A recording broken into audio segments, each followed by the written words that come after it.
estamos numa hora evidentemente apocalíptica. É fim de ciclo. E por isso estamos dando mais uma volta ao Apocalipse de Jesus segundo São João.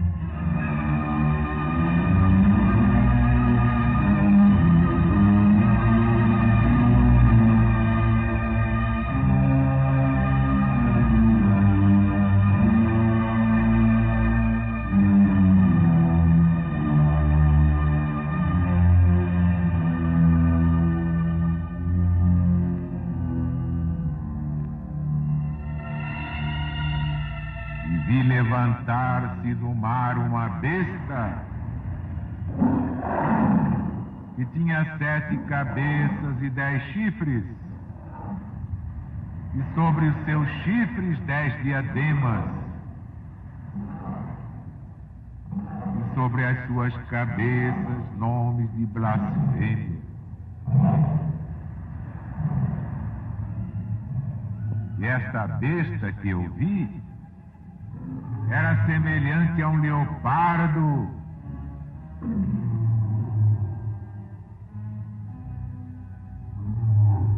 seus pés eram como pés de urso, sua boca como boca de leão.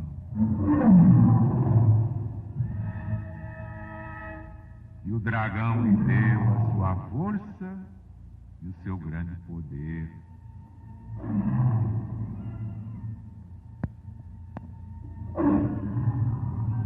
E vi uma das suas cabeças como ferida de morte, e foi curada a sua ferida mortal, e se maravilhou toda a terra após a besta,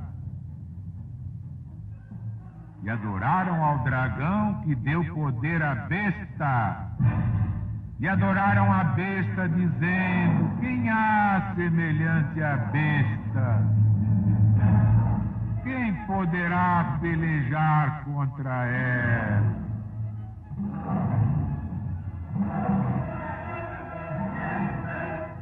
E foi dada à besta uma boca que se gloriava com insolência e pronunciava blasfêmia. Foi-lhe dado o poder de fazer guerra por 42 meses. E abriu sua boca em blasfêmias contra Deus, para blasfemar o seu nome, o seu tabernáculo e os que habitam no céu.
Ninguém sabia que o Apocalipse não se interpreta de uma vez só,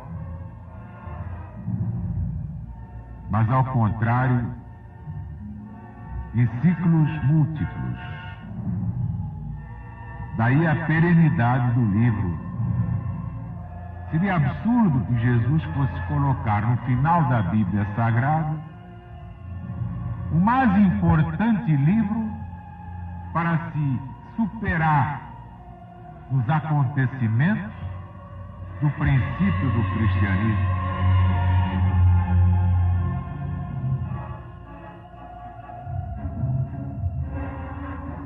Não. Há vários ciclos. E a cada volta cíclica mudam os nomes dos homens, das mulheres e dos acontecimentos e dos lugares do Apocalipse. Ele é um livro eterno, eterno como o próprio autor, nosso Senhor Jesus Cristo.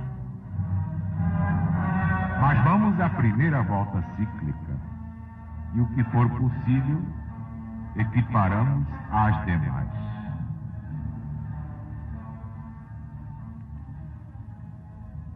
E vi levantar-se do mar uma besta que tinha 7 cabeças e 10 chifres, e sobre os seus chifres 10 diademas, e sobre as suas cabeças nomes de blasfêmia. Na figura de 4 bestas, tinha também o profeta Daniel visto levantarem-se do mar 4 grandes impérios, onde pelo mar se deve entender a agitação das coisas humanas, figuradas pelo mar revolto, sobre o qual sopram todas as ventanias sociais. Está lá no Velho Testamento, no livro do profeta Daniel, capítulo 7. Daí se levantar a besta do mar. E vi levantar-se do mar uma besta.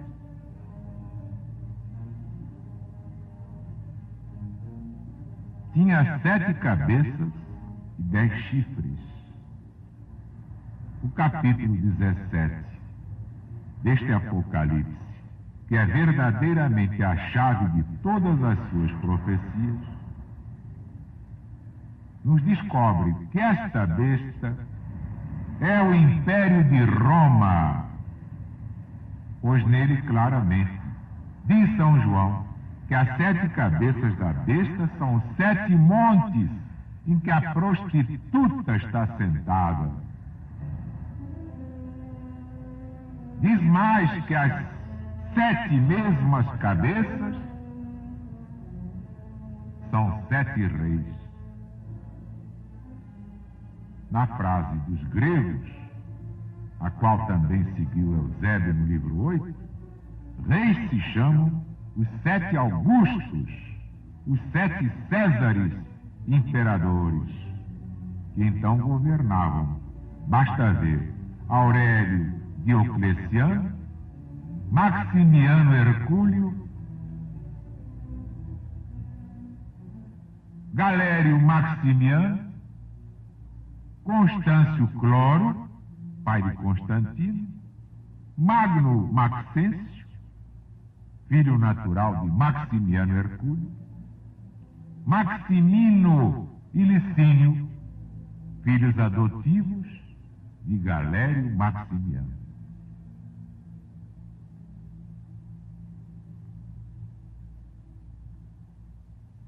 Outro argumento de que esta besta se representa o Império de Roma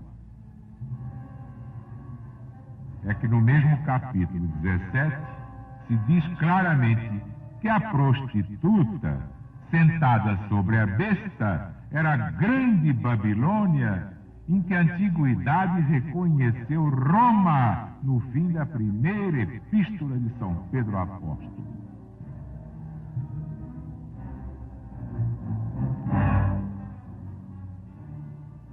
Os 10 chifres da besta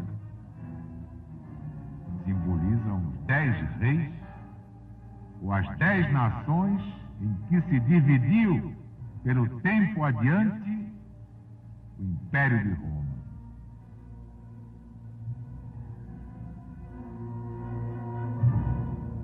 E sobre as suas cabeças nomes de blasfêmia. Reparem que os 7 montes de Roma eram dedicados aos falsos deuses da gentilidade. Os 7 imperadores, como gentios que eram, tinham adotado para si mesmos os nomes dos próprios deuses. Diocleciano tomou o nome de Júpiter, chamando-se Jóvio.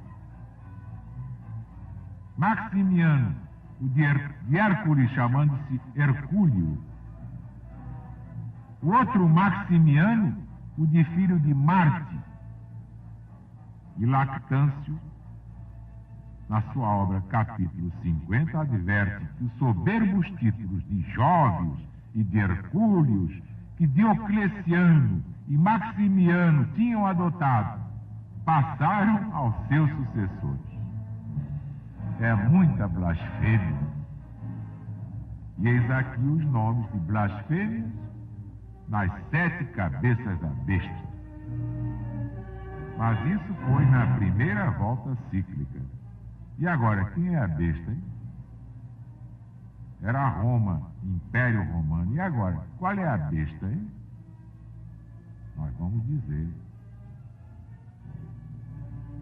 Era semelhante a um leopardo.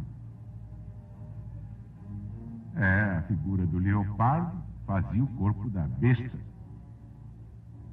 Leopardo é símbolo de inconstância por causa da variedade das cores de que é amalhada a sua pele.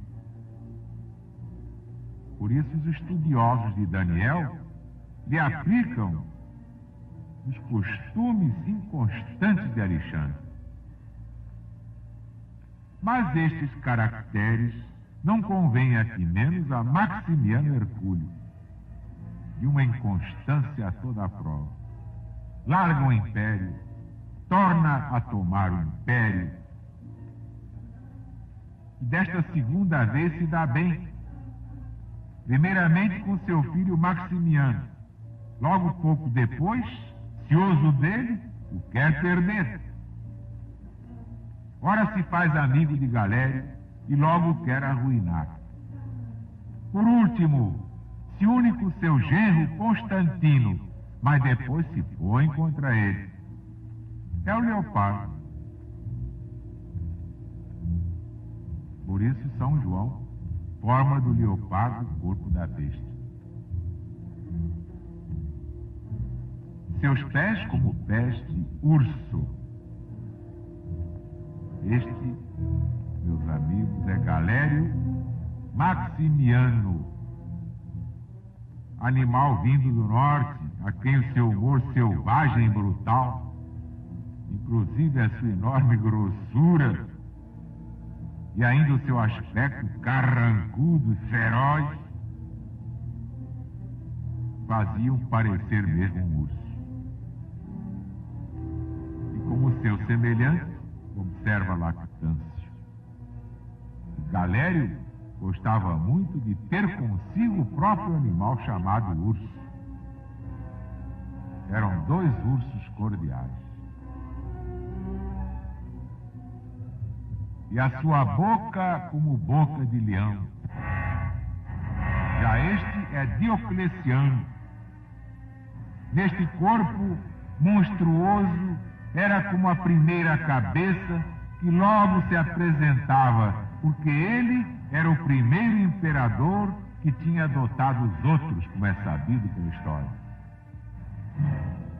E o nomear-se ele o último é porque, com efeito, Diocleciano não era o maior inimigo dos cristãos.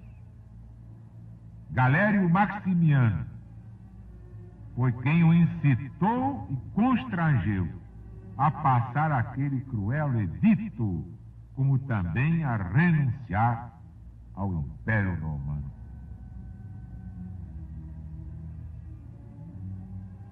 E vi uma das suas cabeças como ferida de morte.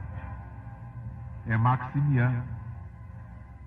Depois de extintos os 5 primeiros tiranos, foi destruído por Licínio e Constantino. e figurava morto império da idolatria romana. E foi curada a sua ferida mortal. Daí a 50 anos ressuscitou a besta na pessoa de Juliano Apóstata. E abriu sua boca em blasfêmias contra Deus, para blasfemar o seu nome, o seu tabernáculo e os que habitam no céu. Blasfemava Juliano contra o nome de Deus, chamando Jesus debochadamente de esse Galileu, o Galileu. Blasfemava o seu tabernáculo, porque blasfemava contra os santos do céu, porque dizia: São Pedro, São Paulo, São João, os apóstolos, os mártires, eram os miseráveis, punidos pelas leis, adorados apenas pelos loucos e insensatos.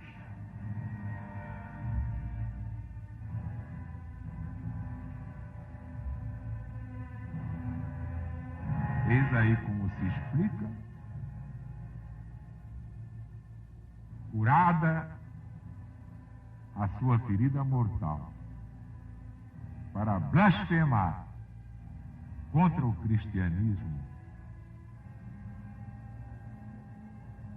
contra os cristãos verdadeiros, contra o próprio Jesus, a quem ele chamava debochadamente Galileu, Galileu, esse Galileu. Por isso, quando vier o Armagedon, não haverá apenas o apocalipse da terra, virá também o apocalipse do homem.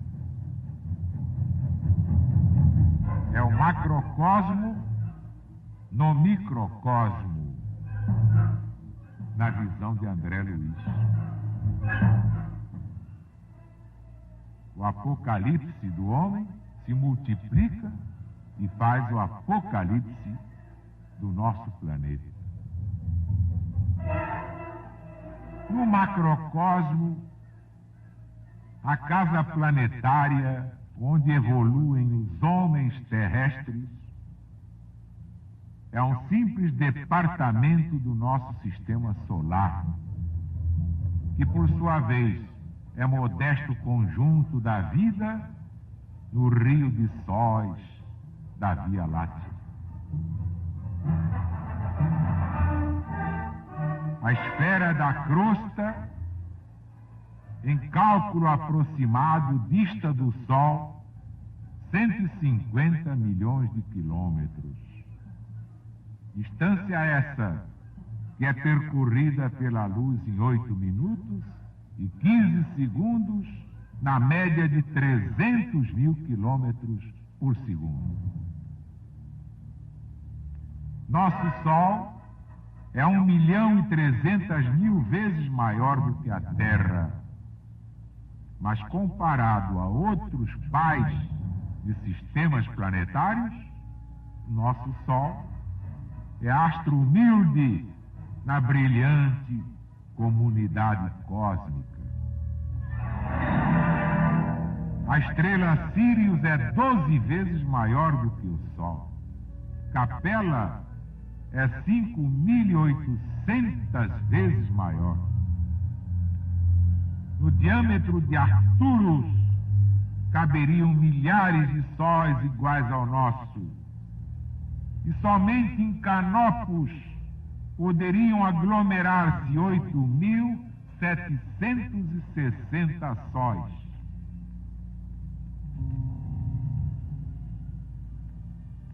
Esses são dados estatísticos suscetíveis de verificação pelo olho humano. Pálida visão da alma, encarnada nas leis organogenésicas da estrutura celular,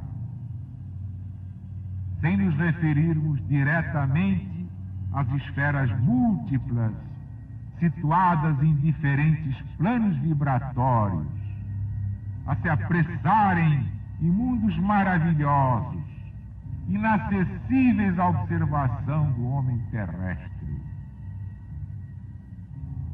Cidades divinas, ilhas bonançosas de aprendizado e de repouso, lares de afeto e de encantamento, círculos de trabalho, zonas retificadoras e campos evolutivos nos domínios eternos do Espírito.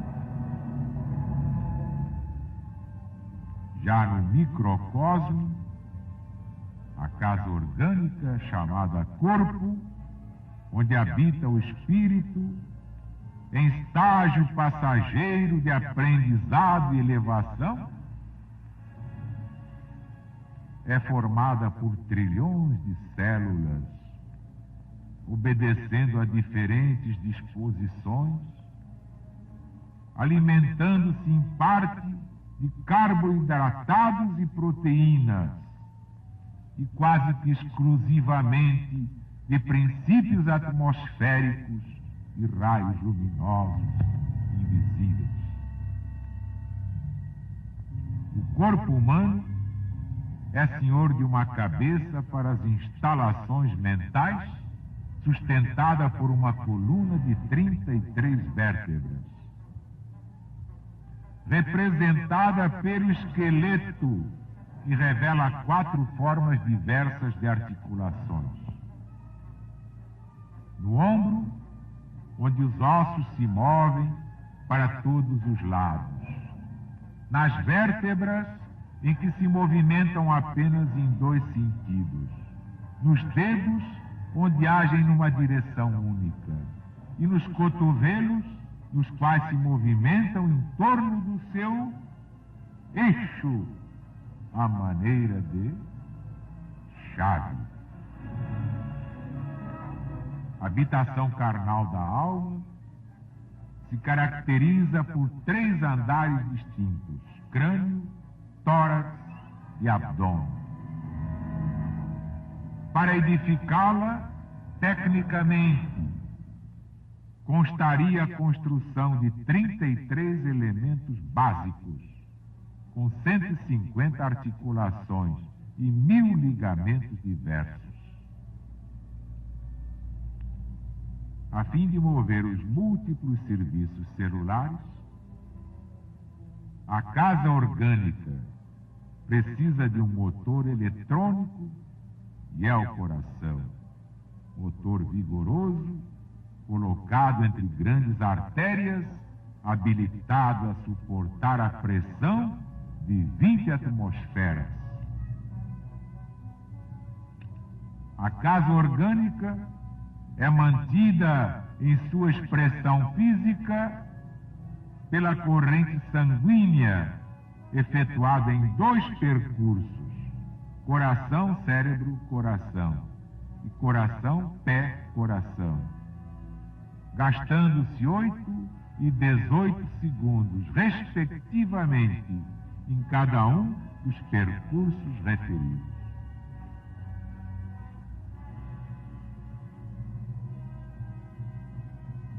O organismo, a casa orgânica, vivendo em altitude média de 240 metros, tem aproximadamente 5 milhões de glóbulos vermelhos em cada milímetro cúbico de sangue. A moradia da alma precisa dos pulmões para a constante regeneração das células sanguíneas, ligados ao oxigênio atmosférico por um tubo de cerca de 15 centímetros, constituído pela cavidade nasal, sendo que a máquina física respira 20 mil litros de ar diariamente.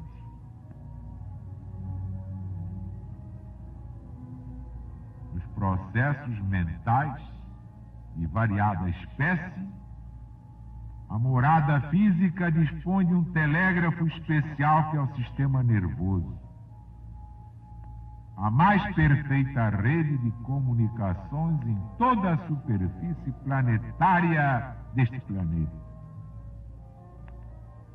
E para todos os serviços técnicos de governo, distribuição, troca, controle e procriação, quanto ao aparelho fisiológico, com glândulas autônomas especializadas, salientando-se que toda a casa orgânica do espírito reencarnado está revestida no agasalho da pele, da qual cada centímetro quadrado é verdadeira maravilha de construção no campo vital.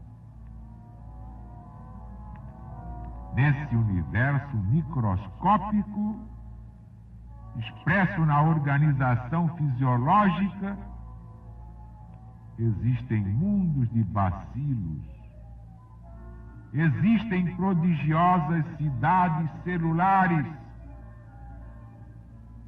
círculos educativos de seres infinitesimais, centros de preparação e evolução de infusórios, subordinados à direção do homem, filho inteligente de Deus. Neste pequenino agrupamento de dados informativos,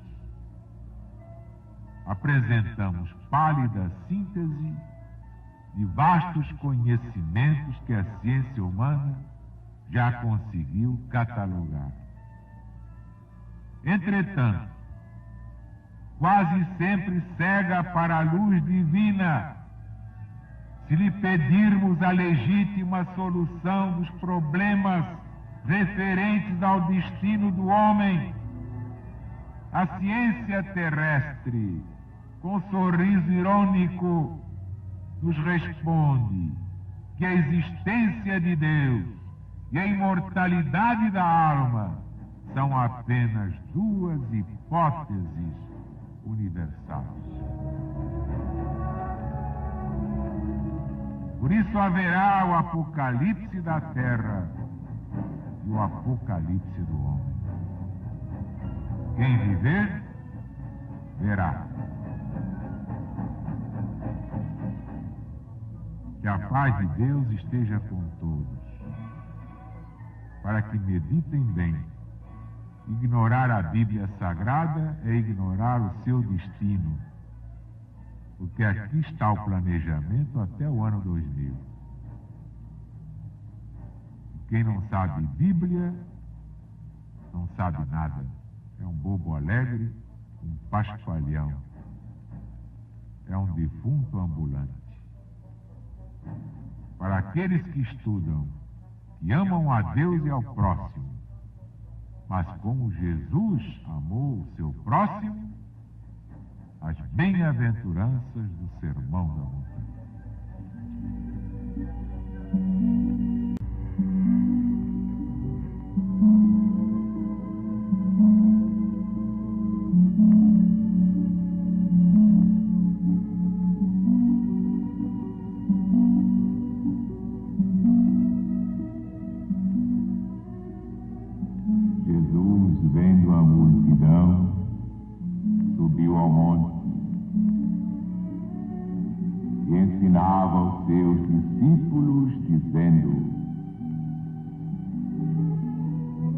Bem-aventurados os humildes, porque deles é o reino do céu. Bem-aventurados os que choram, porque serão consolados pelo próprio Deus. Bem-aventurados os pacientes, porque eles herdarão a terra. Bem-aventurados os que têm fome, sede de justiça, porque terão o amparo da justiça divina. Bem-aventurados os misericordiosos, porque eles alcançarão misericórdia. Bem-aventurados os limpos de coração, porque eles verão Deus face a face. Bem-aventurados os pacificadores, porque serão chamados filhos de Deus. Bem-aventurados os que são perseguidos por causa da verdade, porque deles é o reino do céu. Bem-aventurados sois vós, quando vos perseguem, quando vos injuriam, e mentindo fazem todo o mal contra vós por minha causa. Exultai e alegrai-vos, porque é grande o vosso galardão no céu.